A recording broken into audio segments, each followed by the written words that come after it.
Well, welcome all to the SnailTrail4x4 podcast. If you like going off-roading in Toyotas, wrenching on Toyotas, camping in Toyotas, and maybe even poking a little bit of fun at Toyotas, and of course, hearing about how fantastic Barry Manilow is in Toyotas, then this is the podcast for you. That's right.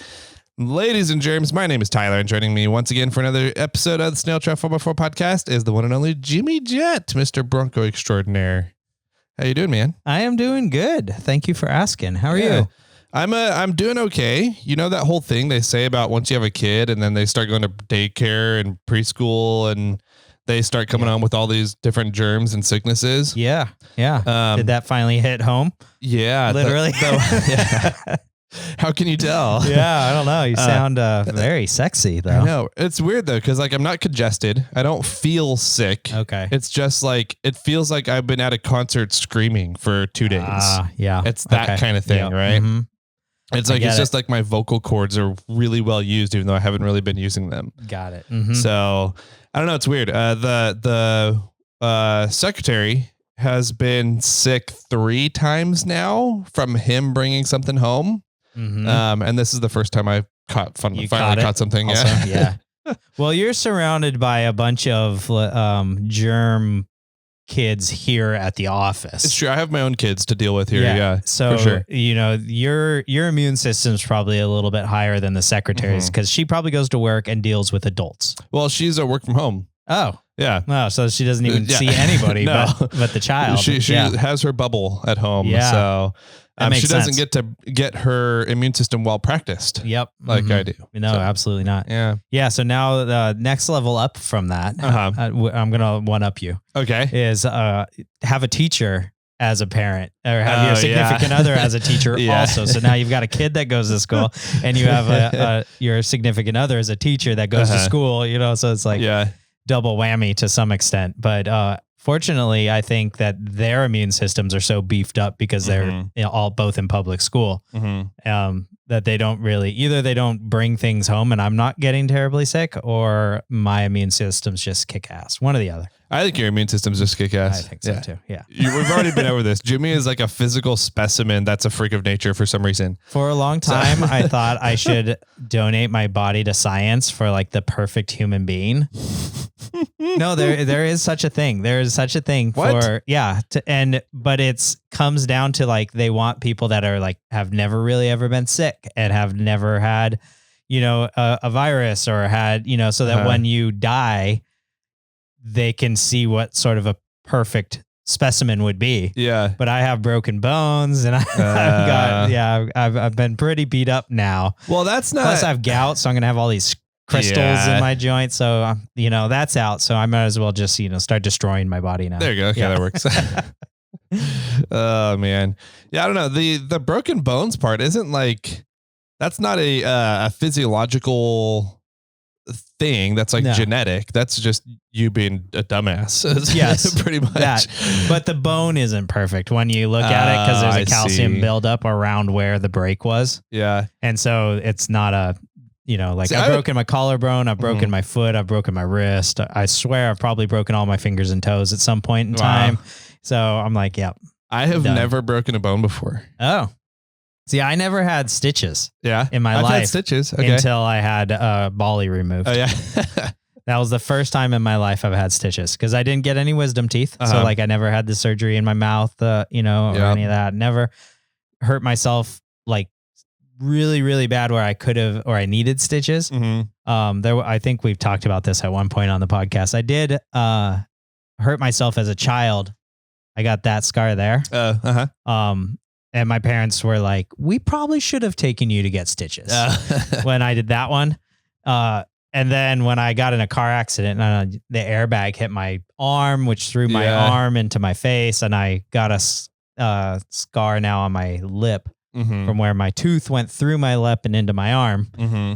I went to the hospital going like, I want stitches. Stitch me up. And they're like, no, it's too small. I'm like, come on, just one? And they're like, no, waste of time. Get out of here. You're like, let me pull a Joker and I'll make it bigger real quick. Right? I'm like, slap. But so for stitches, in regards to stitches, that was the only time I've had it. And I forgot I got like 9. It also means you've never snitched on anybody either then. That's true. Yeah. Yeah. Nope, never have. Okay. I hold secrets really well. I got things about Ryan that you would hate to hear. Oh, I mean, that probably wouldn't be surprised. Yeah. Let's be honest here. Yeah. Just kidding. More funny, Ryan. Anyways, yeah, good stuff. We are physical specimens here. I would actually be really interested to. I want to know the person that can make it throughout their life that is still genetically fine. Like, what did you do? Never been sick? Yeah, kind of thing. I don't know if sickness has something to do with it, but I'm to some extent I think it does. I'm not completely sure of all the requirements, but like, did that person literally live it like in a bubble like their entire life? Disinfected bubble the whole time? Were they bubble boy? How did they do that? Yeah. How did they get through life not getting super duper sick or getting genetic modifications to their body, or not breaking bones, or tearing ligaments or whatever? Like, how do you do that? You're not living life right. Exactly, if that happens to you. Well, that's the thing. Like, yeah, you made it through life never getting sick, but like, did you really get through life then? Did you really live life? I don't know. Do you live like at the top of a mountain in a shack all by yourself your entire life? Even then, I think you'd still catch something probably out in nature. Yeah. And there's nature's, what is that? Nature's Metal, that Instagram account. Oh, I don't know. Oh man. That's crazy. That's a crazy account. You ever want to see, just like, get the feeling of raw power? Go check out Nature is Metal, the Instagram account. It's all sorts of nature being nature, right? Yeah. So like the fucked up things that we as human beings are like, oh my God, that's so wrong. But it's like, it's everyday nature, because you have to eat to live, and there's your food sources are prey and predators, right? Sure. Mm-hmm. But they had a post on there of two grizzlies fighting. Wow. For to see who gets to mate, right? Yeah, sure. That is nuts to watch. I can't imagine it. They are so freaking strong. Oh my God. Yeah. Yeah. So it's more of animal stuff, or is it like volcanoes stuff. It's all animal stuff. Okay. Yeah. It's mostly prey and predator stuff. Yeah. And like what happens in the natural kingdom. So I am having a battle with some deer. Oh, really? Yeah. You're fighting them? Yes. Yeah.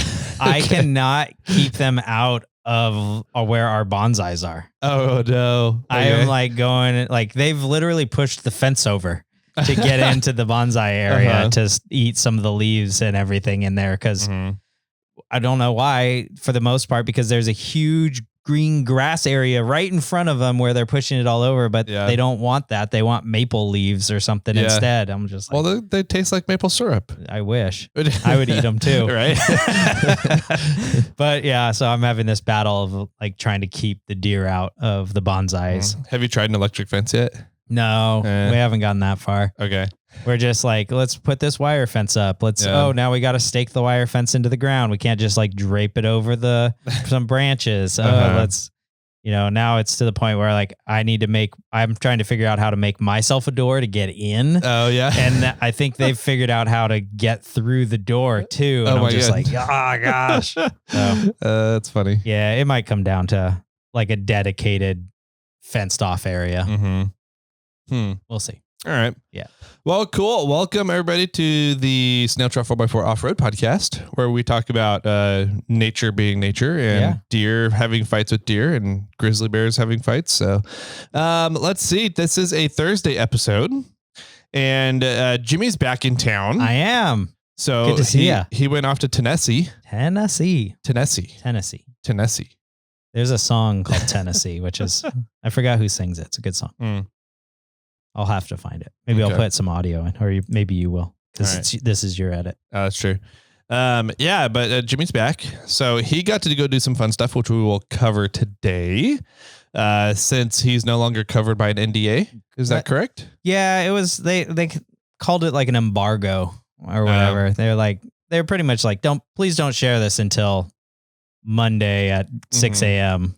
on the 26th. Yeah. If you want to come back next time we do something like this, then don't share anything. Right. Yeah, for sure. So that was fun. Right. We'll definitely jump into that. Yeah, for sure. Let's see. So we got some housekeeping things. We're kind of near the end of the month, coming up on the end of the month here. So it's not too bad. We'll get them quickly. You guys know the giveaway we're doing for some tires with Yokohama. So that's over on the Apple Podcasts. You have to leave a review for the show here on Apple Podcasts. Yep. That's all you got to do. Leave a review. Doesn't matter what it is. Doesn't matter how much you say, what you say, how many stars you give. Doesn't matter. Just leave a review, and you will automatically get entered for a couple different things going on. So at 750 reviews, we're giving away a full set of tires from Yokohama Tires. Huge shout out to Yokohama for doing that for everybody. And then at every 50 reviews until then, we do a big swag pack giveaway. And I believe we're coming up on 700, right? Yeah, we're working our way towards 700. Yep, we've done a few of these swag packs now. I think we started doing the swag packs around 550. Was it before that? It was before that. It was before that too? Yeah. So we've been doing them for quite a while now. And this swag pack coming up at 700 has an Onyx Elite membership in it, a 1-year Elite membership for Onyx off-road. So pretty cool mapping software. They're always looking at ways of making it better and developing it and making it easier to use and more functional for everybody out there, especially for off-roaders. So pretty cool piece of software. You'll get that for a 1-year subscription in the swag pack for 700. And again, all you have to do is leave a review. That's it. Absolutely. So, it's really easy. And then once we get to that 750 review, we're giving away the set of tires from Yokohama. Super big thanks to them. Let's see. This month's giveaway, we are giving away some gear wrench tools. Did we decide on are we making sort of sampler packs and they can we're going to make like an ABC pack and then let the person choose which one they want. Choose what they want. So we don't know exactly what you're going to get. Yeah. You get to choose a little bit of it, but we're going to give you some good value, some good stuff there. We've got some great stuff back there on the shelf. And big thanks for Gear Wrench for letting us have a bunch of tools back on the shelf that we get to hand out whenever we choose, which is super fun. Yeah, it's a lot of fun. So that's the monthly giveaway. We had the reviews giveaway. And other than that, we just have the gift box coming up. So everybody start paying attention to that.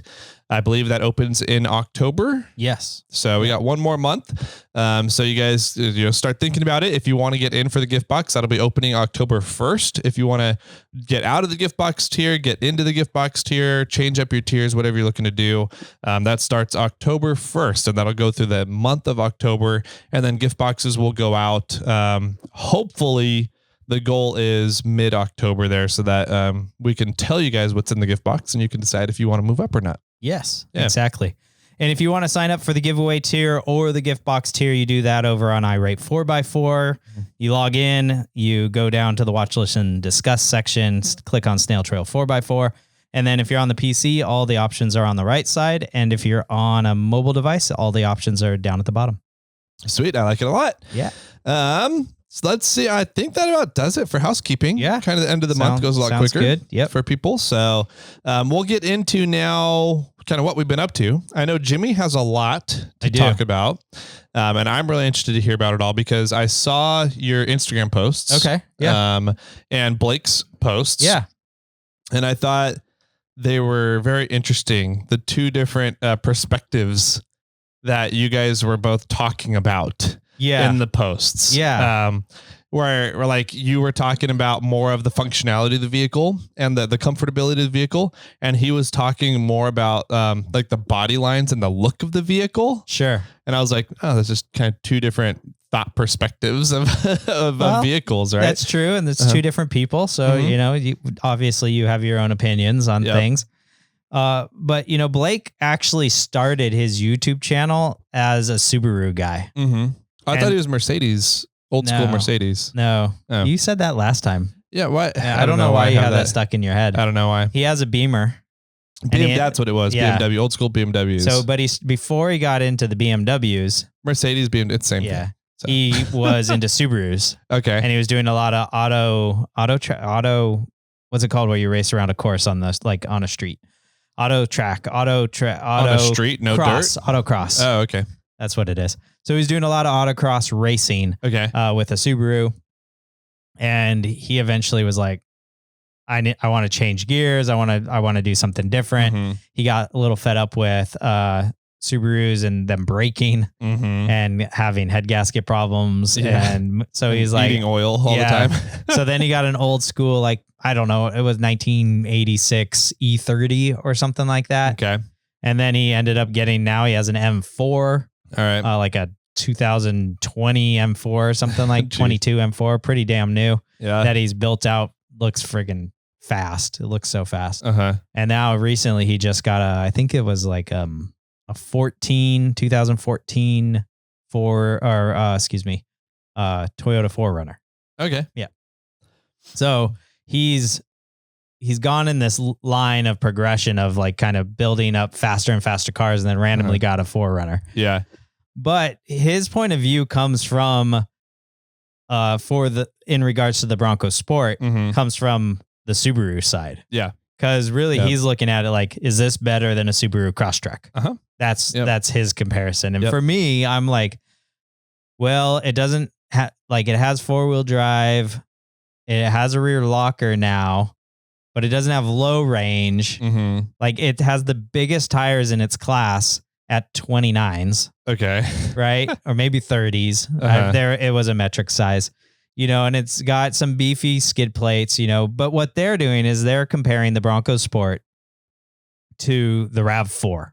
I was going to say, what is the class of the Bronco Sport? Yeah. Is it Highlanders? Is it no RAV4s? RAV4. Is it Subaru Crosstreks? And like Subaru Crosstrek. Okay. And then there was... Not 4Runners then. It's like the Honda... there was another Honda one, I think, that was in the mix. But they're kind of... Not the CRV. Okay. And it was something like, I was like, that doesn't even count. Like, that's not even in, like, I'm shocked that it's in this category. The Pilot, maybe? No, because the Pilot's bigger, right? Okay. The Pilot's bigger than a Sport? Than the Honda Pilot? Yeah. That's like a 3-road, almost 3-road that's not the one. I'm thinking of the Cube one. Like the Element? Yeah, the Honda Element. That's what I was thinking of. Well, they don't make that one anymore. Oh, I gotcha. But yeah, there was something from Honda, and I was like, no, it doesn't even count. Its main competitors, the main competitors of the Bronco Sport are the RAV4 and the Subaru Crosstrek. Interesting. Okay. And so really they were kind of like, here's the competitors. Like, here's the skid plates for the Crosstrek. Here's the skid plates for the RAV4. And here's the skid plates for the Bronco Sport. And they're definitely thicker and beefier. And then they were showing tire sizes, and they were showing just different types of features and creature comforts. Okay. So let's back up a little bit here. Yeah. What is this event? Sure. What were you going at? We kind of teased a little bit. We were talking about Ford is taking care of, for the most part, getting you out to Tennessee to look at the new Bronco Sports. I don't even know if we said it was the new Bronco Sports, did we? I think I did. Okay. Yeah, I said it was Bronco Sport. So there's a new version of Bronco Sport coming out in 2025. Really, aesthetically, it doesn't look very different, but it just has a lot more into it. Okay. So Ford got in contact with Blake, and Blake got in contact with me, and technically I went as Blake's videographer. Okay. Right. And then while I was there, they kind of treated me as I'm an independent person. Oh, interesting. Like, they even offered to change my name tag from Blake's Garage to SnailTrail4x4. And I said, I'm here to help Blake. Like, that's my job. Okay. And then we got to do test drives at one point, and they hopped in the back, and they're like, hey, we have another car if you want to go out and take a test drive. And I was like, no, I'm here to shoot video. Yeah. Like, I appreciate it. Maybe if there's an opportunity after, like, I shoot all the video, I'll take you up on it. But so I was there to shoot video, but they really didn't see it. They saw me as another creator. Okay. Which was interesting and fun. It was kind of cool. But so they got in contact with Blake. Blake got in contact with me. I said, yeah, dude, sounds like a epic adventure. Let's do it. I went, we flew out on Tuesday, like around noon, and flew from Sacramento to Nashville. No, sorry, Sacramento to Atlanta. Yep. And then we had like a few hour layover there, and then we flew from Atlanta to Knoxville. Okay. And then, which was on like a small, it wasn't a prop airplane, but it was a small jet. That had like 2 seats on each side. And it was pretty tight, and like 19 rows or something like that total. Okay. And then we landed in Knoxville, and when we were getting off the airplane, they said, "Hey, we're down by the baggage claim. We have a sign that says Ford, and we got a car waiting for you." Okay. We're like, cool. So we walked up to them, and was it a Ford car? We did jump into an excursion. Okay. Yes. There was another gentleman that... That'd be funny if they picked you up in a Suburban. I know, right? I would have laughed. I would have made so much fun of them. And they were like brand spanking new vehicles too. It was like a brand new, best of the best, like all the bells and whistles Ford Excursion. Nice. Yeah, it was top notch. They drove it down from Detroit that day. Yeah, maybe. That morning. Yeah. So there was another guy on the plane with us, and there was another. Then that guy was getting picked up and shuttled in with us. Mm-hmm. And I don't know who he was, but he had headphones on, and we were like, "Hi, I'm Jimmy," and he's like, "And hi, I'm Blake," and he's like, "Hi, I'm whatever his name was," and he's like, "I'm on a meeting." Oh.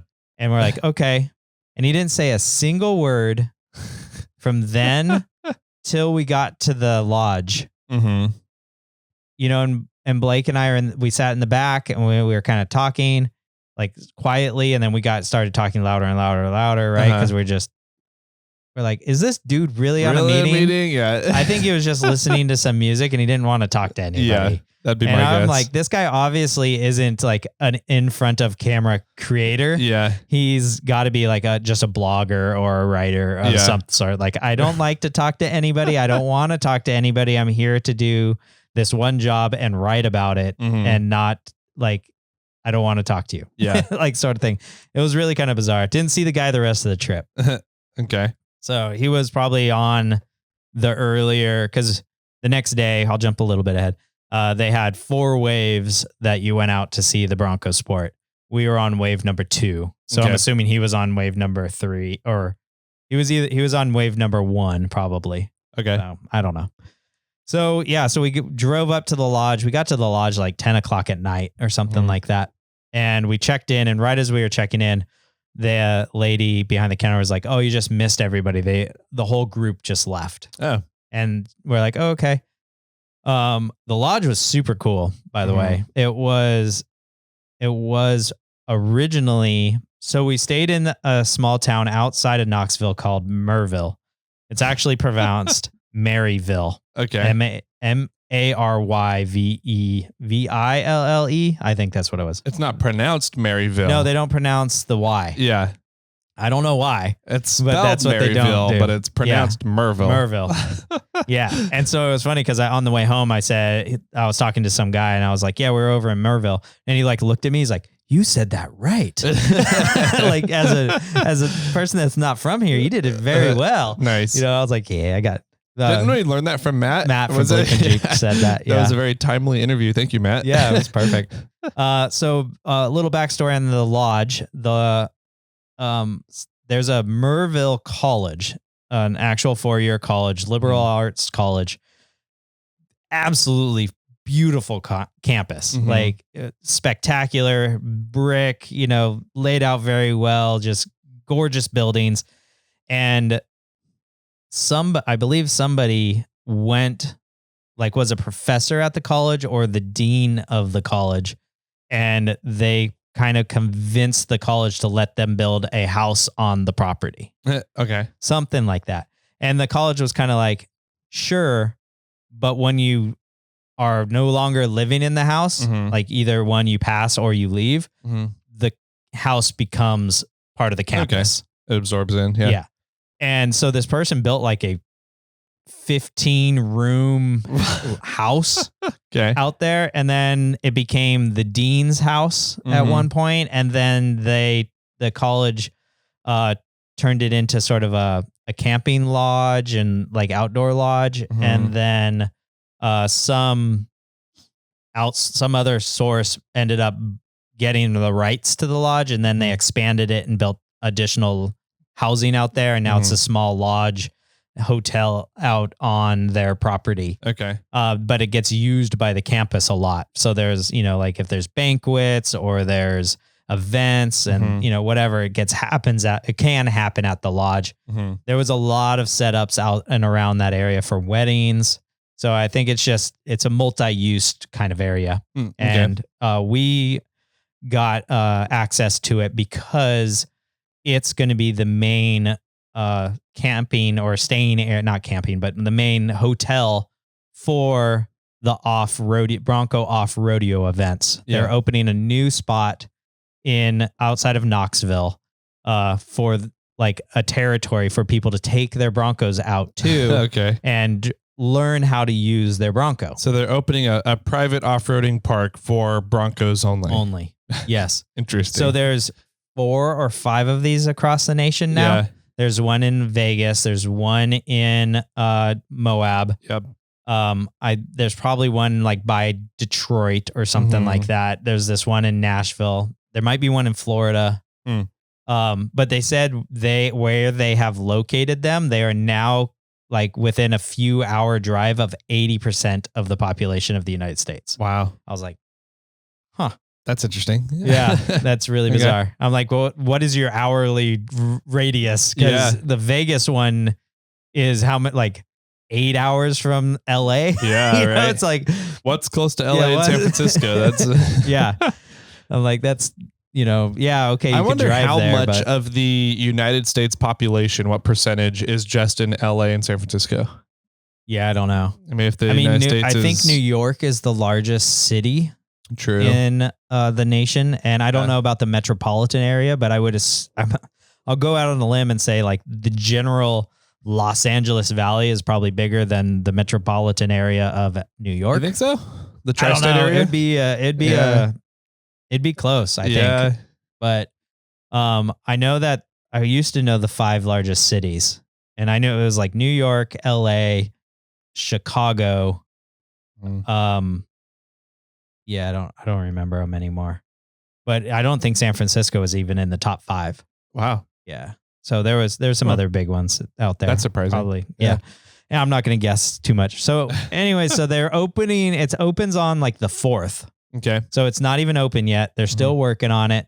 But the lodge that we went to is where if you come into town, that's where you have a room to stay. Okay. So that's pretty cool. And it was like, we were 15 minutes away from the airport at Knoxville. And we were probably 15, 20 minutes away from the park. Okay. Yeah. It was great, centrally located, really cool, rustic atmosphere, absolutely gorgeous, very well kept. Like they had a koi pond with a waterfall.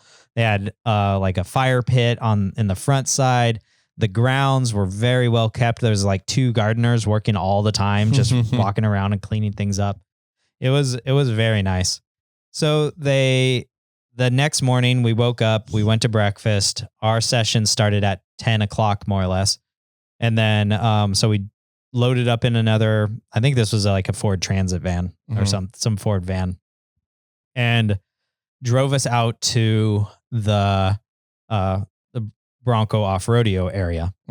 I don't remember. There was a lady named Kate in the car with us, and she's a writer / vlogger, primarily a writer for like tech articles. Okay. Yeah.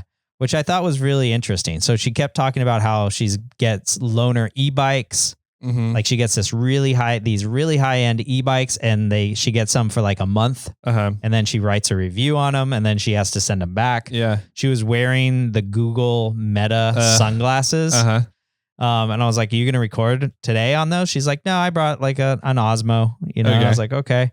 And I forgot exactly who she wrote for, but I thought it was very interesting. I'm like, so they're sending you out, like you got to come out to this for tech. Yeah. And then I realized how much new tech is in the new Bronco Sport. And I was like, makes sense now. Makes sense now. There was a lady named Gabby, who's a pretty decent Instagrammer. And she said she's like 183,000 followers on Instagram, and she's over 250,000, I think it was like on TikTok or something like that.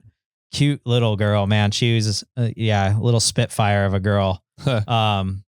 Tallish though. I mean, but yeah, just a cute girl. But she was into drifting. Oh, okay. But she had a full. They called it the full size Bronco. Gotcha. Yeah. How they determine the difference of them. I call them the big Bronco and baby Bronco. Yeah. And it was funny because I made the joke. I'm like, why didn't they just call this one the Bronco 2? Yeah. And everybody is like, oh, that's kind of funny. Well, I don't know why we didn't do that. So there was a lady named Gabby with us who's I'll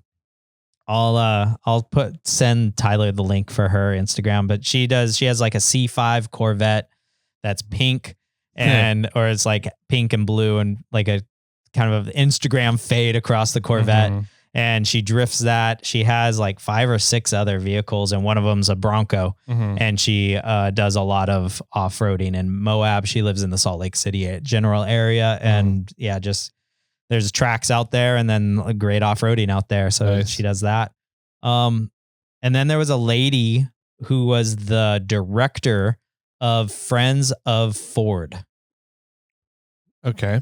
It's a really interesting program where it's all like it's just people like you and me can join the Friends of Ford community. Mm-hmm. But the Friends of Ford community is ran by sort of, I don't want to say a marketing company, but it kind of is a marketing company, and they work directly with Ford. Okay. So it's not ran by Ford. Yeah. It's ran by another company, but they have to abide by all the rules that they're not Stellantis, but whoever owns Ford, mm-hmm. they have to follow all those rules for mm-hmm. the Friends of Ford. Yeah. And so she's like, it's a nightmare. Like we can't adapt fast enough. Like we're just mm-hmm. getting Facebook. We've only been an Instagram thing.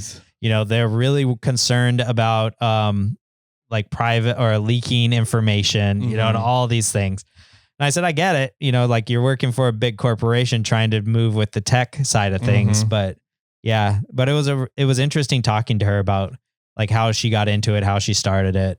You know, mainly she did marketing, and then they kind of approached her and she didn't know, she never had a Ford. Mm-hmm. Like she didn't, she's not a car person, but she like ran things like fairly well. And so I was like, is that all you do is work for Friends of Ford? And she's like, no, I've got like a clothing line I work on. I've like a perfume company I work on. I've got I'm like, okay, you work for a bigger company and you're not telling me what it is. Yep. So that was kind of interesting that she kind of was just there to see how the event is going. Okay. Like she had no part, like didn't care about driving the vehicle, didn't care about any of the information, just was kind of like, how's the event going? Like, I want to check out the new area where the Bronco off Rodeo is going to be.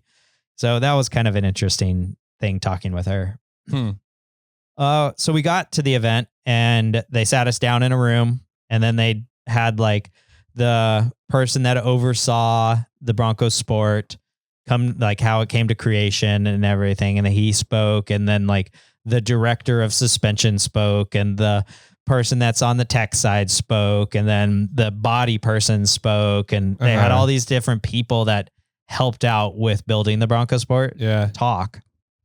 Then while they were doing that, they must have drove one up behind us. Okay. And they're like, if you have any other questions, let's go outside and look at the vehicle and we can talk about it.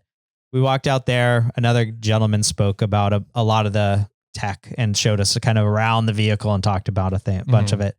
And then they're like, any questions? And nobody really had any questions at that point in time. And then they're like, okay, well now you guys get a chance to drive it and a chance. So they're going to split you into 2 groups. One group goes out and does a drive. I think they had 2 or 3 vehicles that you could drive. Then the other group had time around some of the vehicles to shoot content or photos or ask questions or look at the tech or do whatever. And so we went to shoot content. We went to shoot content first. We actually interviewed one of the engineers and talked to him about all the different, what sets the Bronco Sport apart from the other competition. Okay. And then we jumped in a vehicle and went for a drive, and then we shot content. But it was interesting talking to the engineer because they're so engineer mindset. Yes. Like they, we would say like, well, you said that the skid plates are beefier. What size metal is it? Yeah. You know? And he's like, yeah, I don't know. That's not technically my department. But I can find that out. I'm sure it's like 3.2 millimeters or, whatever. We're like, okay. And I was like, so when you guys decided to go larger tires, you had to beef up the suspension. How did you decide what spring rates or anything to go for? He's like, Oh, I don't know. Yeah. I think we were just asking such technical or very in-depth kind of questions to figure some of those things out, where he was like more of like the design of it, I think. Gotcha. Yeah. So it's kind of like when we got to talk with the Toyota Tacoma. Yeah. Or the 4Runner person, the Tacoma person. It was Tacoma. And then we started asking a bunch of different questions about it. He goes, man, I don't know. Yeah. I don't know. I don't know what kind of gear ratios. I don't know. To you about that. Yeah, exactly. Yeah. So there was some of that, but it also, he was very informative. The interview went great. It was a great guy. We actually got to, I'll jump ever so slightly ahead. That evening, they took us all out to dinner at the lodge. We all ate at the lodge, and all those people that we met were dining there, joined everybody also. Yeah. Got to meet the creators, sit down with the creators, talk to them, like have more of a one-on-one conversation, you know, which was pretty cool. So actually spoke with that guy quite a bit. Nice. At dinner. Let's see. So after we interviewed him, we went to, and you know, I was doing the video. I wasn't really doing any of the interviewing. Mm-hmm. I just sort of was like, hey, there's this one thing I had, you know, I interjected. But so then we went and did the drive. And like I said earlier, like I jumped into the back. I had the camera. They came to me and they're like, you want to drive? I'm like, I can't. Like, I'm here.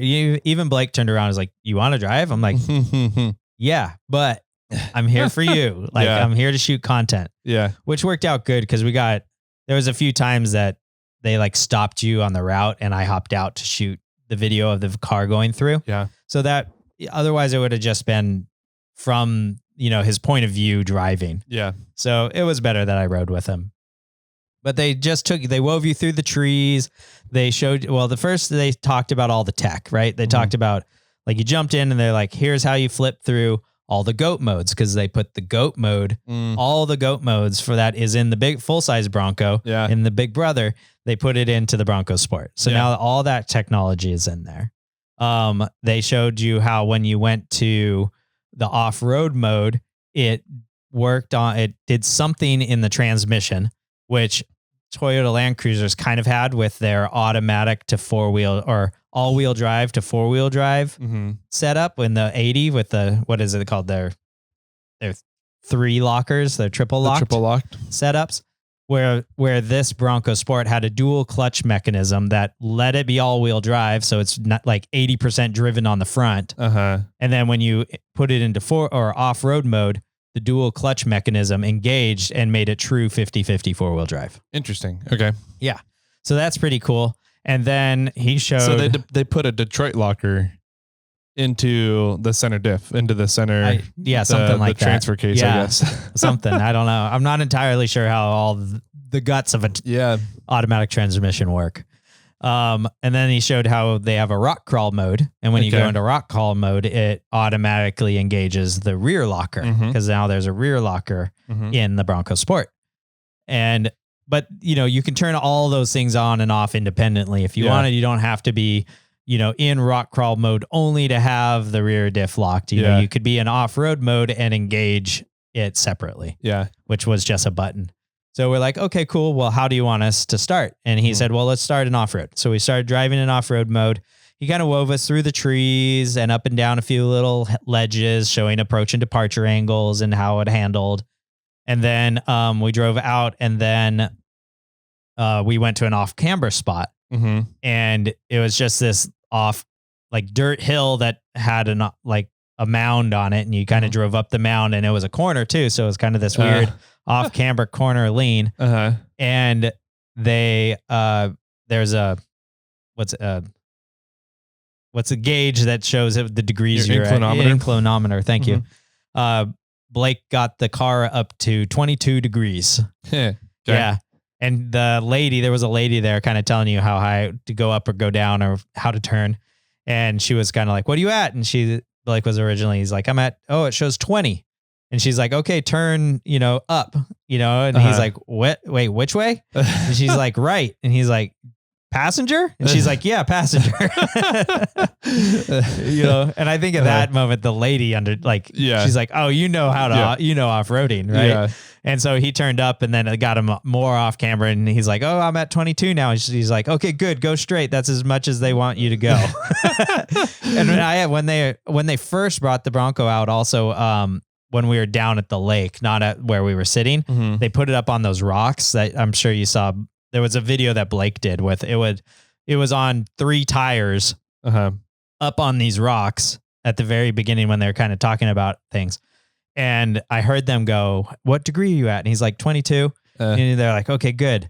And then I asked him like, well, what's your what's the rollover angle? And they're like, well, we don't know. It kind of depends on like how things are loaded or what's the, you know, what the air pressure is on the tires. I'm like, well, yeah, but you know, if you're so concerned at 22, like what happens at 23? Yeah. You know? Right. Like I'm sure nothing, but you know, I'm sure if you get up to 30, things might get a little interesting. If you put it a rooftop tent and a spare tire on the roof and then air down your tires a ton, 23 might roll you over, but and that's I understand that they didn't want to tell me. Yeah. Right. Yeah. I get that, but I was also kind of like, well, I also understand that it varies. You know, so whatever. So and then Blake started driving off the mound, and then the lady that was there started using straight driver passenger, commands to him. And so she was pretty much straight, and then he kind of leveled out a little bit, and she's like, okay, turn passenger, and there's some whoops ahead of you. Okay. And I was standing behind the rig at this time to kind of show what it was doing. And then I ran in front to kind of show how much it was leaned over. And then I was like, how far in front? And she's like, oh, they're literally right there. And Blake was like already like almost dropping into the first one, but he was stopped. And I said, back up, let me run ahead. And I want to like actually show you hitting these things. And he hit him pretty good, like pretty good speed. And the vehicle started bouncing a little bit, but later I asked Blake, I was like, how was it through the whoops? He's like, actually, like it felt really smooth. And I'm like, from the outside, it didn't look very smooth. And he's like, well, you know, it was bouncy, but it worked, you know, quite well. Wow. After that, I stayed out of the vehicle for a little bit because it had this like suspension articulation area. And the vehicle doesn't have a ton of articulation. It's a unibody. Yeah. It's not made to articulate. IRS. Yeah. And so it really was a teeter-totter moment, right? Okay. Like you'd be pulling a front tire and then all of a sudden the front tire would drop and your rear tire would come off the ground and then you go a little farther and it would switch. Yeah. And then it got to this point where I was like, telling Blake to turn passenger. I was like, turn more passenger, because he was not in the rut, and then he slid down into the rut, and the whole thing went way up. And he said that like some lights went onto the dash and all this. And then the guy was like, oh, just keep going. You know, you're good. Well, that's the benefit. Once you put lockers in vehicles, you don't need a ton of suspension articulation. Yeah. And for the most part, and if it has a low enough center of gravity, you could you'll 3-wheel it, but you're going to go through it. Not really a problem. Yep. And there was nothing like, it wasn't exactly open in the front because the free tire wasn't spinning. So there was some tech. My guess is they had torque vectoring going on. That's been around for a long time. Yeah, something like that of some sort. Cause you would see the tire spin, but then stop. Yeah. Right. And then it would continue to do that. So that's your torque vectoring. Yeah. So it's the wheel speed sensors are noticing that the wheel is spinning, and it'll apply the brake so that power goes back over to the wheel that's not spinning. Right. Yeah. Torque vectoring. Maybe they had the limited slip thing. I'm not sure what they had in the front. After that, it was a muddy section, so they had him turn it to muddy, and Blake hit it pretty good. We started sliding a little sideways on this little narrow fire road thing, and I saw the guy like kind of grab the center console a little bit, and then we started a fairly steep downhill, and Blake asked, like, I'm gonna let go of the brake for a second. I want to see if it will it'll notice it, and it doesn't notice it, but they have a 1 foot driving setup in it now. Yep. And so he showed him how to turn 1 foot driving on, and 1 foot driving was the braking was too aggressive. Yep. It actually came to a stop on the downhills. That's what I found with one foot. Yeah. So we didn't find a way in the limited time that we had to use the gearing to slow you down on downhills. Yeah. That's a good question. You couldn't lock the transmission into like first gear or something? Put it in manual transmission mode, or not? There was paddle shifters, and I'm not sure. I don't know. Okay. We didn't get you don't have time to look at it. Yeah. Yeah. I know in my Bronco, the 1 foot driving has 3 different levels of braking. Yes. And even on like the lowest level of braking, it'll still make you come to a stop. And I'm like, I don't want that. Now there was a setting with, I think it was within the 1 foot braking where you could use the cruise control and you could say, I want to go 3 miles an hour. That's crawl control. Yeah. Yep. And so I think you could do that. You're like, I'm on a downhill. I want it to go 2-3 miles an hour. Yeah. And it would keep you at 3 miles an hour on the descending. Yeah. So I think there would be a way to do it. We just didn't have the time to play with the tech and figure it out. Yeah. After the downhill was an uphill to grass, and we were in the 2-liter turbo. Okay. And Blake's like, I'm going to hit this. I want to see how punchy it is. And the guy's like, okay. And Blake did like a 4-wheel drift, like towards a tree and kind of like not right at a tree, but the tree was in viewing sight. And I saw the guy's like ass cheeks, like he like raised up in his seat, it's clenching, just was a little concerned about life, I'm sure. Yeah. And, and then we came up on the hill and the guy's like, all right, you need to slow down now. And he's like, okay. And so then we crawled to the stop. And so that was fun. I mean, all in all, I thought it rode great.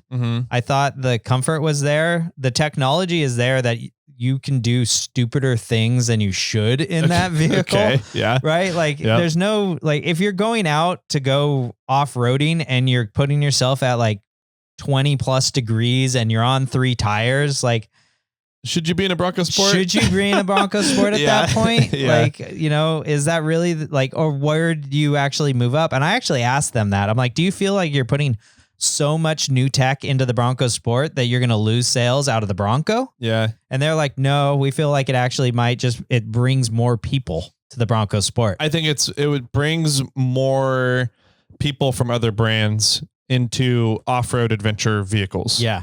So their thing was like that big banner when we walked in it said, getting you into the wild. Okay. Right. And they said when they originally launched the Bronco Sport, 4 or 5 years ago, whatever it was, that the slogan for the sport was getting you to the wild. Okay. Right. They wanted you to get to the trailhead, or to the point where you get out and hike or go on a mountain bike ride or whatever.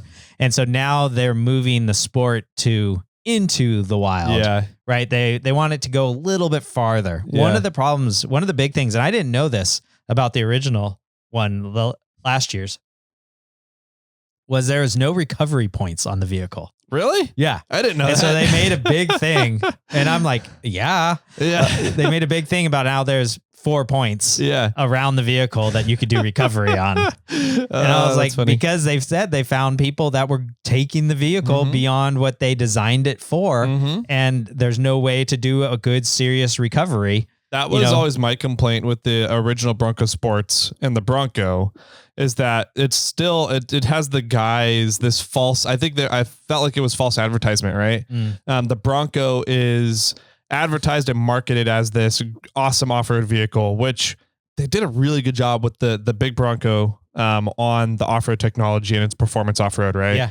A lot of capabilities, but I'm like, people see that Bronco name and assume that the Bronco Sport can also do off-roading because it's that Bronco name, right? Yeah. And it's the sport version. And it's a sport version, but it's not. I'm like, that's a Ford. What was that? The Excursion, the Explorer.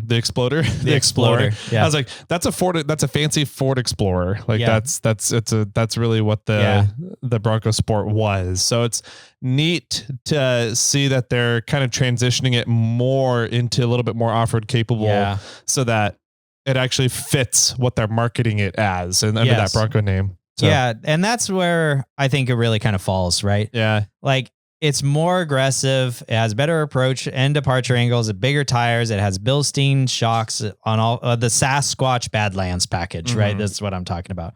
Because they also have different packages that bring it down. Okay. But the Sasquatch Badlands packages was their cream of the crop, right? The best of the best.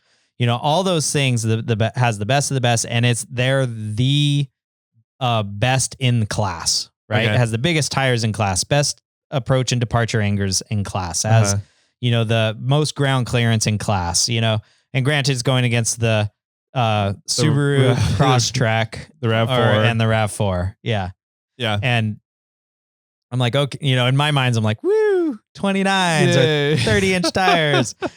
But if you're not like an extreme, I said this in my video, right? If you're not an extreme off-roader and you just want to drive some fire roads and go camping, this is so capable of doing that and comfortable. Yep. It's a good alternative. Nice. Cause that was always like when Toyota came out with the RAV4, there was rumors that they were going to put an e-locker in it.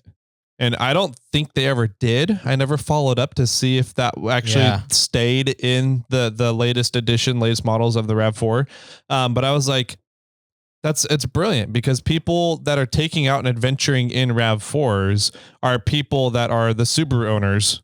They're the people that just want to go camping and go do fire roads. And sometimes fire roads are muddy. Sometimes there's little potholes in fire roads that throw you off, and you have one-wheel drive from an all-wheel drive vehicle. Yep. And so just putting in an e-locker into these all-wheel drive vehicles makes them so much more likely to get through those fire service roads that they're being marketed for. Right. So I thought that was an awesome, brilliant move for them to put an e-locker in the Bronco Sport. Yeah, absolutely. I think along with the e-locker, I think the transition from all-wheel drive to true four-wheel drive is a big game changer too. Yeah. Because if all-wheel drive, the RAV4 has had that for a while. They have a center diff lock. Yeah. Okay. My 2015 RAV4 had a center diff lock in it. Nice. Okay. So Ford is catching up on that technology. Yeah. Yeah. Because I mean, like all-wheel drive is roughly like 90% front, 10% rear, or 80% front, 20% rear. And if you're trying to climb something and it's loose and you need the momentum of your rear tires to help push you up. Yeah. Your front tires are up there, and I still really want to do a front locker versus rear locker video. Yeah. Because my opinion is that even if your tires are up there and you're locked, it's harder for it to pull it over than rear tires to push you over. Right.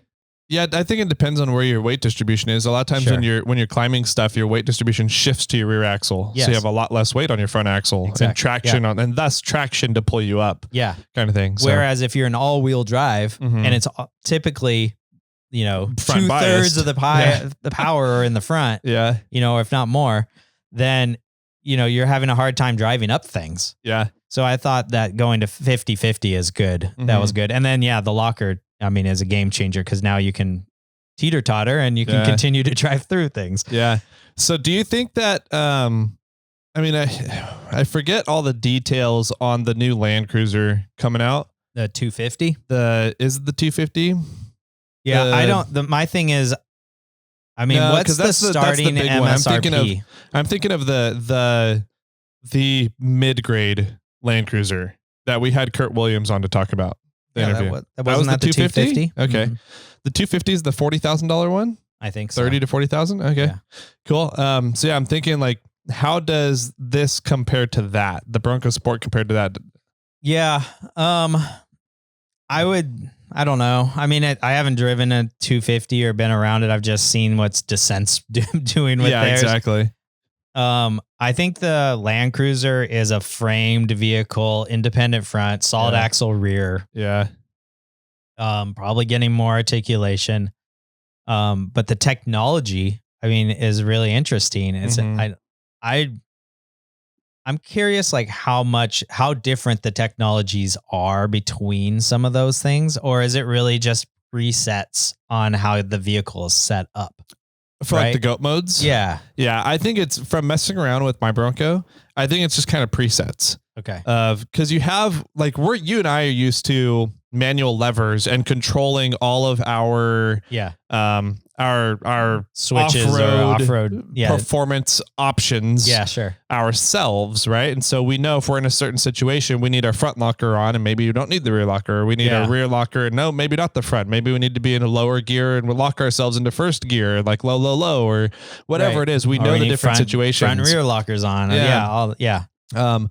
And so the GOAT modes kind of take those situations and automatically have presets for all the different stuff, right? The thing that I've noticed that the GOAT modes can do that we just can't do as drivers is change the shift points in the transmission and change the throttle control. Right. So, but with throttle controllers, we can modify and mess around with throttle control, but you still can't change transmission shift points on the fly as a driver. That's all done in the ECU. Right. So going from sport mode to economy mode. Yeah, understood. Yeah. So, and I don't know if the Land Cruiser has any of that. Yeah, that's a good question. So I don't know how the Land Cruiser's tech side of things are, and or if you need it. Yeah. Right. Maybe, they look at the Land Cruiser owner as somebody that actually knows how to set their vehicle up when they go, when they hit a certain situation off-road. Yeah. But the tech is fancy, right? Yeah. It's fancy. It's flashy. It's cool looking. You switch between driving mode and eco mode and the vehicle turns green, on the dash. And you're like, okay, that's kind of cool. Yeah. And the little touches right there. Yeah. It's these little things. And I think that if you can control the shift points, that's really kind of cool. So I wonder how the rock crawling mode changes the shift points. I would be interested to know that. Anyways, I think because the Bronco, I think comes in at $29,900. The Bronco, the Sport, the Bronco Sport. I was like, for a $30,000 vehicle, and they're like $29,999. I'm like, yeah, okay, or $998 or whatever it is. Here's $1. Let me call it 30,000. Yeah, right. Yeah. But they didn't want to be, that's marketing. It's all marketing there, right? They didn't want to be, they don't want to be in that $30,000 to $40,000 range. Yeah. That's like Hussman calling my IROX 3950s. Yeah, they were. They're 40s. Yeah. Where, for $10,000 more, is it worth it to get the Land Cruiser? Right. Yeah, I can't answer that. I mean, I'll go out on the limb and just say that I think the reliability side of things might be worth it. But is it better off road? I don't know. I'm sure it has its advantages and the Bronco has its advantages. But if you're going to use the Bronco as I'm going to camp down this fire road and you use the Land Cruiser as I'm going to camp down a fire road, it doesn't matter the technology on those things. They're none of them are really extreme off-road capable until you throw whatever 38-inch tires on it like Descent did. Yeah. But I think it's a really decent bang of the buck, like good margin for the price, like good value for the price. Granted, I don't know what the Sasquatch one is. The entry is $29,999. Yeah. The Sasquatch Badlands, I don't, it's probably $45. Who knows? Right. But it also has adaptive cruise control. It has lane detection. It has automatic braking, and it adds some of that tech into the off-road side of things. And I don't know if the Land Cruiser has that. Yeah, it's a good question. Yeah. We need to maybe get Ben on to talk about the 250. Yeah, and we can do a little comparison. Yeah. I just, my overarching idea of the sport of the Bronco Sport is like the value is there for the tech you're getting. It's a decent, it beats everything kind of in its class. It's it's better than the RAV4. It's better than a Subaru Crosstrek. Okay. It's comfortable to drive in. It's like even off-roading when we were going at a decent little clip, we bottomed out once or twice. We hit some sticks that hit the undercarriage, and it was smooth. Yeah. And I can only imagine, we didn't drive it on the road. I can imagine on the road, it's just fine. Yeah. It's just better, So I think for the value, it would be a great option for people. Okay. I mean, obviously we're an off-road podcast. Yeah. And it doesn't, I wouldn't get it because it won't do enough off-roading for me. Yeah. Yeah. Like I would want to go, I would need something that has more articulation, has better ground clearance. You can fit bigger tires on it. You know, I just don't think that it fits my needs as a 4x4 vehicle. I want a low range. I would, you know, like I want some more features. Would you consider it, because the Assistant has a 2-wheel drive CRV? Yes. Would you consider it to replace that? In our life, no. Okay. But only because I already have the off-road vehicles. Okay. Right? That's fair. We don't need another 4x4 or all-wheel drive yes, kind of Everybody to get us needs somewhere. Another off-road 4x4 vehicle. Well, but I mean, and that's me. This is my personal side of things, right? All right, whatever. If I'm going down a basic fire road, I'm going to take the Tacoma. If we're going to the Rubicon, I'm going to take Bobcat. Yeah. If we're driving up to Oregon, like we could take a sedan. You know, it's like, it doesn't matter. Or if we are going to go off-roading in Oregon, then we take the Tacoma. Okay. You know, so like we don't need, what is that class? The CUVs? The crossover kind of utility vehicles. Yeah, crossover. We don't need a CUV in our life. You know, and it's funny because we're actually talking about possibly getting the Assistant a new vehicle.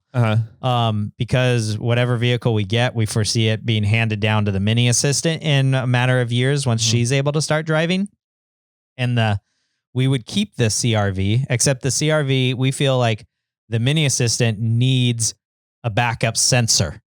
Like it has a backup camera, but it won't beep when you're getting close to stuff. Okay. Right. And we feel that we want a beginning driver to have automatic braking. Okay. Like built into it. You know, like you're being an idiot. You need to pay attention. It needs to stop. Because I mean, one, we don't want to pay for an accident. Yeah. And we don't want the kid to be in an accident. So we wanted to have some of these features that the CRV doesn't have. Yeah. So we're looking at possibly getting another vehicle that has some of those features in it. And we actually brought up this conversation of like, well, this is an interesting option. It has some of these things. It's not terribly expensive.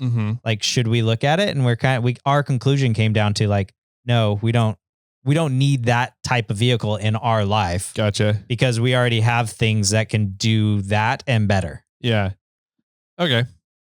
All right. That makes sense. So for somebody, I mean, this type of vehicle would be literally just for the person that's looking for a daily driver, like essentially what your Tacoma is, right? Yes. A daily driver adventure vehicle. Yeah. I think this vehicle is the type of person that's going to buy this vehicle is the person that is coming from a sedan or like a car that wants to do more off-roading, but doesn't want to be a rock crawler. Okay. Right. All right. And is looking to get into like, I want to go up this hill so I can go camping with my friends. That's this type of, I want to get out to this lake to do stand-up paddleboarding. Yes. I want to go fishing or go kayaking or go whatever out this dirt road so I can go mountain biking. Yeah. Right. It's an entry vehicle. Gotcha. I think for the person that has never really done a lot of off-roading. Okay. This is a fantastic entry gateway vehicle into the off-road sport. It's the gateway drug vehicle. One of them. Yeah. Okay. Yeah. All right, cool. Where if you're an off-roader, like you would never buy that. Yeah. Okay. I did see they had the one big thing that I saw in both your videos was the tie down point. That thing was cool. Pillar, yeah. The A-pillar. Or have they kind of loaded up the vehicle with intentions of putting on camping accessories? Because like they did a lot of that with the regular Bronco. Yes. Toyota obviously is doing that a ton with their Trail Hunter series and a lot of their vehicles. Rivian obviously did it with a lot of their design ideologies. So was that a big part of it as well for the Bronco Sport? Yeah, they didn't have a lot to show. Okay. But they talked a lot about how there's these Bronco bolts all around the vehicle. They're just bolts on the outside. They're like button heads with a Torx bit. Okay. Like Torx, bolt setting. And they all adhere into something structural of the chassis chassis or a key body part of the body or something. And they talked a lot about how you will be able to outfit this vehicle in a bunch of different ways with stuff that's going to come. Interesting. Like they had a bull bar kind of thing on the direct front. from Ford? Direct from Ford. Wow. Yeah, they were talking both. They said, well, some of it's going to be direct from us, but we're also kind of like, if you want to throw a certain light bar on there, we're hoping that company makes the thing that'll mount up to our Bronco bolts. Okay. Right. So like if you built this little angled plate thing that works with the angle, a Baja light and mounts right to the Bronco bolts, then you're good to go. Okay. But Ford's also going to come out with stuff. Nice. Yeah. But though I really liked those. It was like below the mirror, sort of at the A-pillar, this little thing that flipped out that was an anchor point, so that if you put like kayaks or paddle boards or something on the roof, you can kind of anchor it further ahead, so you have a little bit more strength on what you're tying down. I thought rather than going all the way down your hood to your front bumper or something, and you can't get your hood open. Yeah. Or you anchored it above the, the cab, above the windshield, and half of it still is unanchored and sticking out in front of the vehicle. Yeah. It's really kind of a cool feature that they had that. Then they had a cab. What's a roof mount or roof rack style stuff. And then they had some sort of anchors in the rear also that you could anchor down to. So yeah, I think they're looking at, like, a lot of people put shit on the roof. Yeah. Let's make a spot that they can anchor stuff to. Nice. Yeah. So that was a really cool feature. Okay. Yeah. I think they put a good amount of thought into the vehicle. Okay. And I think it's gonna be a good forward movement for that CUV platform. Okay. Cool. I like it. Yeah. Nice. Just all round. That's a bunch of Bronco talk. I'll just kind of talk just a wee bit more about the trip. We did our event on Wednesday at like 10. We were done by like Wednesday at noon. Okay. So we had a good chunk of the day kind of to kick it. They said that dinner started at 6:30. So we actually took an Uber or a Lyft or something into town, into Knoxville. And we asked the receptionist where we should go. We asked the cabbie or the Lyft driver where we should go. They gave us some suggestions. We had them drop us off like downtown. The main like downtown street is called Gay Street. Okay. Yeah, and we're like, is it? Like, is it? Are you gay down there? Like, is there a correlation? He's like, no, that's just the name. Okay. Like, okay. And so, so Blake and I held hands, walked up and down. No, we didn't hold hands, but Blake and I walked up and down Gay Street for a little bit. We saw, somebody suggested a taco shop. We went to the taco shop, super good. Tacos. Our server was from San Diego. So small world there. Yeah. And, then we walked around and we just walked all the way to the end, and we kind of like turned and went down this like not so good kind of area, but it wasn't bad. And we just turned down another road, and then we came upon this glass blowing shop. Okay. And we're like, oh, this is another spot that somebody told us to stop at. So we checked that place out, and right next door is a brewery. Okay. And the thing is, like, you can blow glass cups. Okay. Or that, and then it takes a day for them to cool. But they say you go there one day, you blow your own cup, and then the next day you come back and then you take your cup to the brewery and you get a Nice. drink out of the brewery. But it was super cool talking to the owner of the brewery. We just kind of wandered in, and he wandered in at the same time. And we just kind of talked and interested, like just funky, talked about funky laws, from for Nashville or Tennessee law. Like there's a certain alcohol percentage that they are not allowed to sell above, but it's higher than Utah for sure. Okay. But then anything else has to be sold like at a liquor store kind of a scenario. Okay. But yeah, it was. Is it like a government run liquor store like Utah? No, or is it, it's just a liquor store, but there was some different licensing. Yeah. And then I was making jokes like, well, what if you made like an 11% beer, but you put it in a small glass? Yeah. And he's like, yeah, I wish. Yeah. They just had some weird rule like that. So we were comparing different states and what happens. And, and he's like, yeah, I go to California every once in a while and go get like a barley wine. And he's like, I can't get this, anywhere else, and then in his state, you have to go to like a liquor store or something to get it. So that was fun. And then we went back for the dinner, and that's when we sat with the engineers and a bunch of people from Ford. And it seems like we were the only people that stayed 2 nights. Yeah. Most people seemed like they flew in and flew out like sort of that same day. And we were like, we're flying across the country. Yeah. This isn't something like don't want to really rush it. And it was funny because we talked to like the guys that were like the marketing company that was putting it on, and they're like, yeah, like we totally get it. Yeah. Like it's not that big of a deal. Yep. So there was a whole flush of new marketing creators in for the dinner that nobody from any part of our day was there. So we talked to a lot of people. There's some people that were writers for Janopnik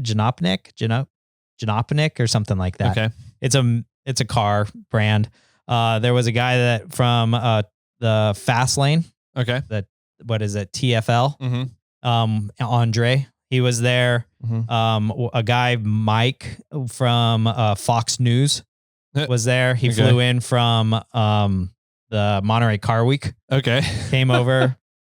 And then the CarCast podcast. Oh, okay. Matt does a podcast with I lost what's his name? Adam and Dr. Drew. Adam Carolla. Oh, Adam Carolla? Yeah, so he does a podcast with Adam Carolla. Nice. And so I talked a lot with Matt because I talked about we were like podcasters. So I was like, all right, I need to pick your brain. Yeah. So we talked a lot. We ate dinner, and then we went downstairs to the bar, had a few drinks at the bar. He's like, I'm in the first session and I'm still on California time, so I've got to wake up really early. Said, I get it. So he went to bed fairly early. We had nothing to do. Like we had no responsibilities the next day. Our flight was at like 2. Oh, geez. So we were like, Blake and I shut the place down. Yeah. Talked to some guy on an Instagrammer, TikToker, that all he does is ASMR car stuff. What? Yeah. So he goes to like dealerships for like Ferrari, Maserati, Rolls Royce, Porsche, even Ford and whatever it is. And he does like the unwrapping of new vehicles. And then that stupid girl like tapping on things. Yeah. He does some of that. One of the videos, we looked it up. He like slowly opened the hood and you heard the gas struts going. Okay. And I was like, this is so weird. Interesting. But he gets like millions of views on it. Like he said, oh yeah, when they released such and such a vehicle, I did a video of that, of just unwrapping it, and it got 200 million views on TikTok. What? Yeah, I was like, what? People care about that? Oh my God. But it was funny because he's like, I am the most non-card person that probably has the most followers, kind of a thing. I was like, that's so random. He's like, I just have really high sensory overload kind of things. And I fell into this niche of car sensory stuff. 6'8" or something like that too. Interesting. Yeah. Really interesting guy. It was there was another guy there. I don't know who Motorhead, Motor Meat or something like that. This other Henry, this other guy. And he kept throwing ideas out at this guy. And you could just see this guy was getting frustrated. Like, that's a good idea too. Okay, thanks. Yep, thanks. Yep, okay. Thanks. He was like, you should show the impact gun removing lugs off of tires, dut, dut, dut, dut. And he's like, yep, okay, I get it. Thanks. Like there's 100 things that you could get sounds for in the automotive industry. I get it. Yeah. So that was interesting. So that was fun. We went to bed, woke up the next day, had breakfast, and then we had a few hours to kill. So they had bikes that we could just borrow. Yeah. And so we rode onto campus. Okay. And rode around campus. Super beautiful thing. School was in session. So there's people walking all over. Nobody riding bikes, nobody riding scooters, nobody doing anything. And so we were like stopped on this corner looking around, and a security guard pulls up, and he's like, hey guys, how's it going? We're like, we're doing all right. And I'm like, this is a really pretty campus, And he's like, yeah, it's been around for like since 1819 or something like that. Yeah. And I was like, whoa, that explains how like it looks super old. And he's like, yeah, I came over here. I came here and played soccer and never left, And then he was like, how late were you guys up last night? What? We're like, what? He's like, you guys were outside around that table last night, weren't you? And we're like, wait, what? What? And he's like, yeah, I do security at the hotel and during the afternoon at the lodge sometimes. And then I'm a security guard here during the day. Wow.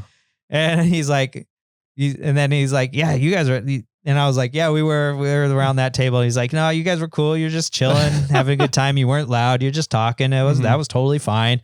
And he's like, just goes off and tells us his stories from like Ethiopia and came over and brought his family over, but his mom didn't like it. So she went back home and just all this stuff. And then he started telling us like, hey, if you guys ride out here and you go this way, there's a pedestrian crossover. So you can go over the freeway and you can ride into Maryville and Merville. Jeez, Jimmy. Sorry. Right all around. So we're like, cool, super cool. Thanks. You know, like we thought we were going to get busted, right? Seriously. And he was so chill. Southern hospitality, man. I swear it's like you stop and you talk to somebody and you're stuck talking to them for like half an hour and they tell you your life story. Yeah. We had the same thing happen a day before where we were like walking around before we had to go anywhere. And there's this lady like walks out of this path and just starts talking to us. And she's like, what are you guys here for? You know, we just started talking to her. She's like, oh, we have like a old Ford. It's really kind of cool. You know, just like, okay, like we got to get back. Thanks. Yeah. You know? So yeah, we ended up riding like 5 or 6 miles that just on the bikes and, rode into Merville and, we didn't even stop. Like I was like, let's find a coffee shop and let's kick it, you know? And we just kept riding. We went rode that whole town, you know, it was kind of interesting. They have like a creek through it and then they have like a green belt area and then paths all along it. So we rode down that. We rode that whole section.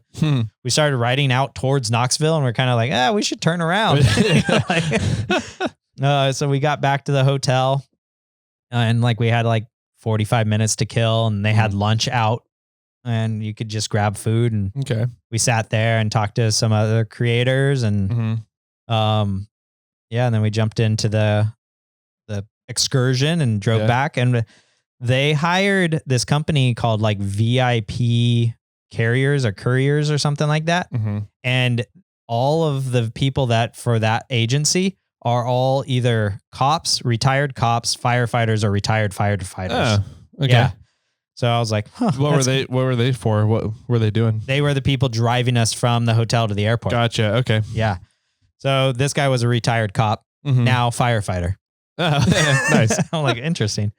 So talked to him for a little bit. He was from Chattanooga. All right. And came up here for this event and to drive around. Nice. So I guess nobody in Knoxville wanted to do it. Yeah. Yeah. He was like, it's kind of weird. And then we told him, well, we had a cab driver or a Lyft or Uber or whatever driving back saying all the cops out here are corrupt. He's like, that might be. That might be. Yeah. Might be true. Yeah. And then just flew home, you know, we like left at 5, got home at 8 because of the time changes and everything. Yeah. So it was kind of cool, but yeah, it was a good time. It was really interesting, kind of bizarre to be catered in the industry that way, you know, like Ford paid for everything except for food that we ate while we were traveling or me dropping my car off at the airport. Yeah. You know, and actually Blake ended up paying for that. So it worked out. So yeah, besides that, Ford paid for absolutely everything. Our airfare, the hotel, food while we're at the hotel, all of the drinks. Oh, I drank, man, I had some whiskey. Woo! I had some good whiskey out there. I think that's why my toe still hurts. Yeah.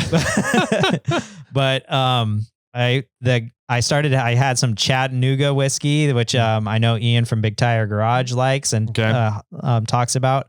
I had I don't know. I had a bunch of different types of whiskeys. I kept going, oh, how about that one? How about that one? How about that one?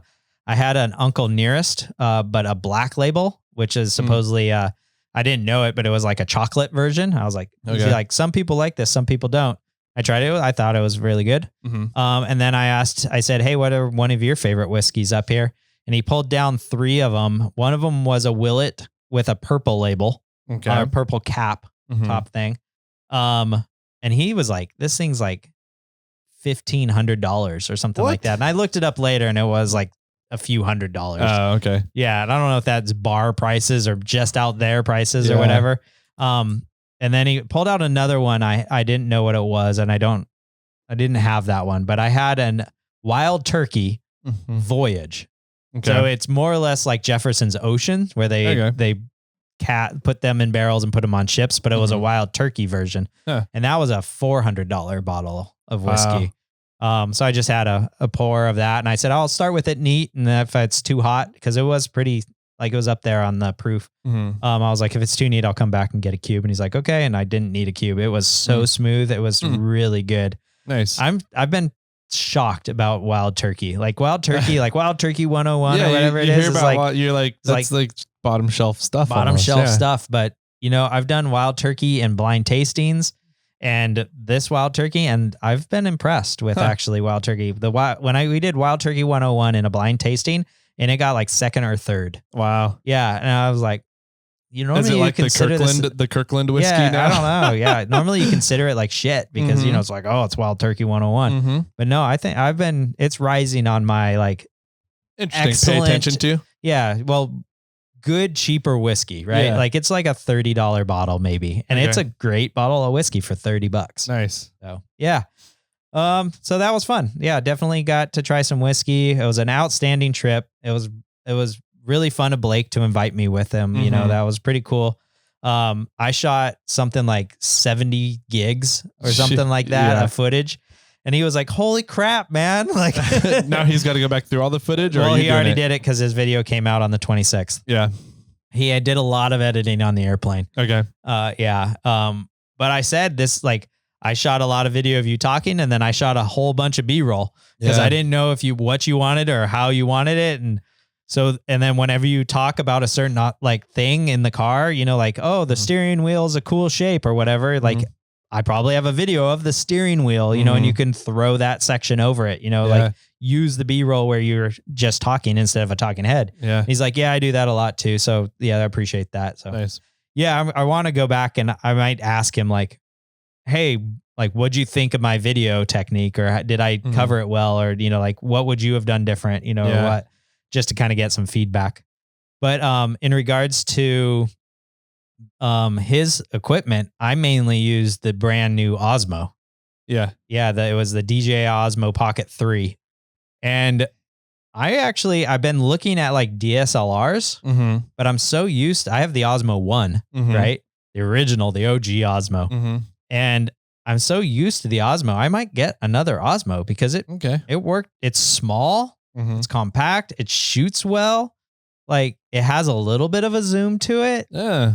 And it just was simple, you know? And that's really kind of what I need for starting up again. Yeah. You know, it's like, I got a GoPro. That's primarily what I've been shooting on lately.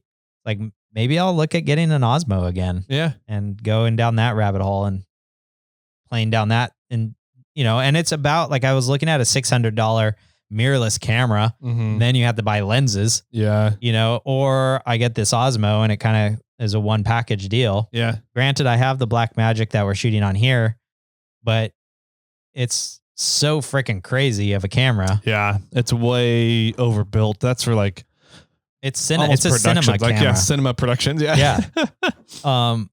And for things that I do, and and the downside about the Blackmagic is it has no image stabilization. Oh, so it's fantastic on a tripod or a gimbal or any of those setups. But if I'm just holding it by hand or whatever, it's so jerky. Yeah. So it would be good for like a static cam. But I think I might end up getting the new Osmo. Nice. Yeah. That'd be cool.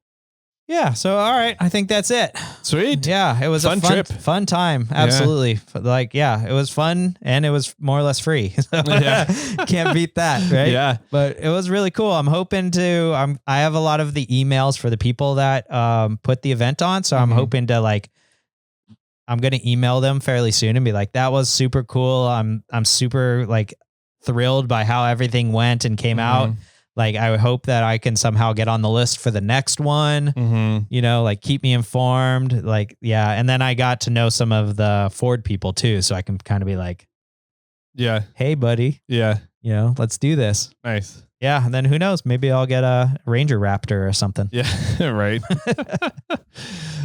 Cool stuff, man. That's a fun event. That's a lot of really good information. I'm interested to see more of the new Bronco Sports in person. And so is it technically a new model now or a new generation? I would say it's a new gen. Okay. I don't know. Like I'm not entirely, like, I'm not so familiar with the exterior of the Sport, but to me it looked almost the same. Yeah, like they changed the grill a little, maybe some of the aesthetics, but like the overall body looked very similar to the current one. Okay. I think it was it was like a facelift and a bunch of tech dropped into it. Okay. So it's probably like the difference of the 3rd gen Tacomas between like going from 2016 to 2018 or 19. Yeah. Where there's a big update change to them, but there not was like a generation LED headlights. change. Yeah.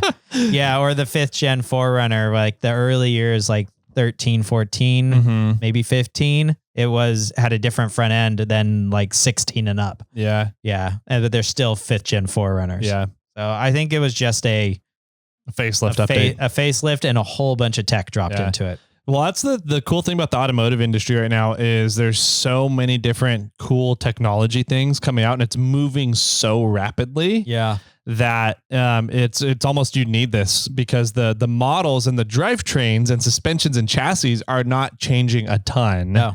But all the technology going in for creature comforts or off-road performance, vehicle performance, that technology is changing so rapidly that I think we're going to see more and more of these where they're getting facelift updates rather than generation changes. Yeah. Yeah, so. I think so. I mean, I do think that they changed the transmission and clutch because now it has that dual clutch setup. And they definitely did a locker in the rear. So that's, the benefit there. But did the engine really change? I don't even know what the old engine was. I think they used to have, this version's going to have like a 1.6 and a 2 liter. That's it. Like, that's it. You know, they're both 4 cylinders. Yep. So I don't know if that was in the old one or not, but in regards to that, that might even be the same. And then, the body, like I said, looks, to me, it looks identical. Yeah. But the grill is different. Yeah. Nice. All right. Well, cool. Everybody go check out the new Bronco Sports. Pretty cool piece of, equipment. Sounds like an awesome value if you're looking for that, going out and getting into adventuring, kind of what Subaru has had a grasp on forever. Sounds like this is going to be an awesome option for those. Definitely more interior space than a Subaru. Oh yeah. So you'll be able to take more stuff with you camping, more amenities if you want to. So yeah, check it out. I think it sounds good. I think it sounds great in theory. I still would like to, check one out to kind of see the comparisons. But I'm on board. Yeah, definitely. Sweet. I think they're really cool. But if you have any questions, you can feel free to reach out. You can get a hold of me, Jimmy at SnailTrail4x4.com. You can get Tyler at SnailTrail4x4.com. You can hit us up on the socials. I'm at SnailTrail4x4. Tyler's at 4x4 Toyota Tyler. Or you can call in and leave us a voicemail on our phone number, and we will talk about it on the Snail Mail episodes. Sweet. And that phone number is area code 916-345-4744. I like it a lot. Mr. Jimmy Jet, any final words to wrap this package up for everybody today? I think the Bronco Sport killed Subaru. You think so? And with that, my friends, keep crawling.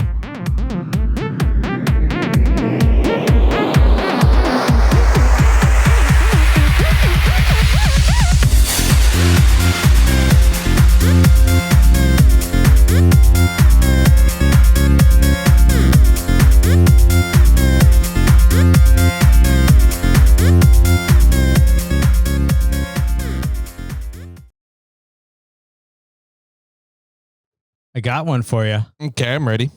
Why do peppers hate winter? I don't know why. Because they get a little chilly. Like cold. Yeah. But a pepper is a chili.